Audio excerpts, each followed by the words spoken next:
కార్తీక పురాణము 15వ అధ్యాయము. దీప ప్రజ్వలనముచే ఎలుక పూర్వజన్మ స్మృతితో నర రూపము దాల్చుట. అంతట జనక మహారాజుతో వశిష్ఠ మహాముని ఈ విధంగా చెప్పాడు. జనక, కార్తీక మహత్యమును గురించి ఎంత విన్నను ఇంకా పూర్తి కానేరదు.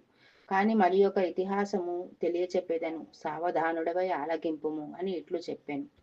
ఈ మాసమున హరినామ సంకీర్తనలు వినుట చేయుట, శివకేశవుల వద్ద దీపారాధనము చేయుట, పురాణము చదువుట లేక వినుట, సాయంత్రము దేవతా దర్శనము చేయలేని వారు కాలసూత్రమనిడి నరకమునందు పడి కొట్టుమిట్టాడుదురు.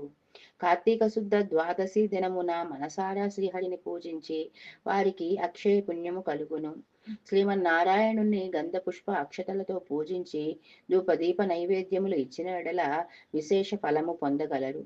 ఈ విధముగా నెల రోజులు విడువక చేసిన ఎడల అట్టివారు దేవదుందుగులు మోగుచుండగా విమానం ఎక్కి వైకుంఠమునకు పోవుదురు.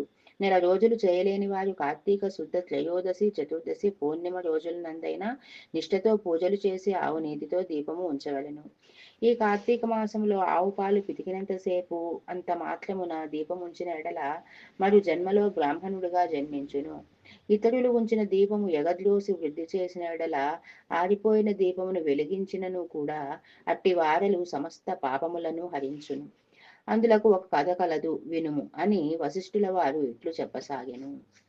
సరస్వతీ నదీ తీరమున శిథిలమైన దేవాలయం ఒకటి ఉంది.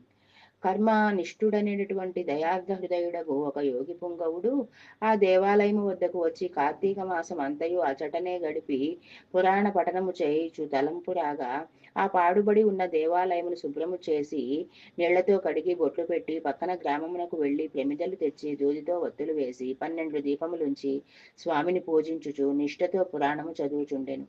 ఈ విధముగా కార్తీక మాసం ప్రారంభం నుండి చేయుచుండెను. ఒకరోజు ఒక మూషికము ఆ దేవాలయంలో ప్రవేశించి నలుమూలలు వెదకి తినడానికి ఏమీ దొరకనందున అక్కడ ఆరిపోయి ఉన్న వత్తిని తినవలసిందేనని అనుకొని నోట కరుచుకొని పక్కన దీపము వద్ద ఆగెను. ఆ నోట కరచిన ఉన్న ఆ వత్తి చివర అగ్ని అంటుకొని ఆరిపోయిన వత్తి కూడా వెలిగి వెలుతురు వచ్చెను. అది కార్తీక మాసం అగుట వలన శివాలయంలో ఆరిపోయిన వత్తి ఈ ఎలుక వల్ల వెలుగుటచే దాని పాపములు హరించుకుపోయి పుణ్యము కలిగినందున వెంటనే దాని రూపము మారి మానవ రూపంలో నిలబడెను. ధ్యాన నిష్ఠలో ఉన్న యోగి పుంగవుడు తన కన్నులను తెరిచి చూడగా ప్రక్కన ఒక మానవుడు నిలబడి ఉండుట గమనించి, ఓయి నీవెవరవు, ఎందుకిట్లు నిలబడి ఉంటివి అని ప్రశ్నించగా, ఆర్య, నేను మూషికమును. రాత్రి నేను ఆహారమును వెతుక్కుంటూ ఈ దేవాలయంలోకి ప్రవేశించి ఇక్కడ కూడా ఏమీ దొరకనందున నెయ్యి వాసనలతో నుండి ఆరిపోయిన ఈ ఒత్తిని తినవలెనని అనుకున్నాను. వెంటనే దాన్ని నోట కరిచి పక్కనున్న దీపము చెంత నిలబడి ఉండగా నా అదృష్టము కొలది ఆ వత్తి వెలుగుటచే నా పాపములు పోయినందున కాబోలు వెంటనే పూర్వజన్మం ఎత్తి తిని. కానీ ఓ మహానుభావ, నేను ఎందుకీ మూషిక జన్మ ఎత్తవలసి వచ్చింది, దానికి గల కారణమేమిటో నాకు తెలియచేయండి అని కోరెను. అంత యోగీశ్వరుడు ఆశ్చర్యపడి తన దివ్య దృష్టి సర్వము తెలుసుకొని, ఓయి, నీవు కిందటి జన్మలో నీవు బ్రాహ్మణుడవు. నిన్ను బాహ్లికుడని పిలిచేవారు. నీవు జైనమత వంశానికి చెందినవాడవు.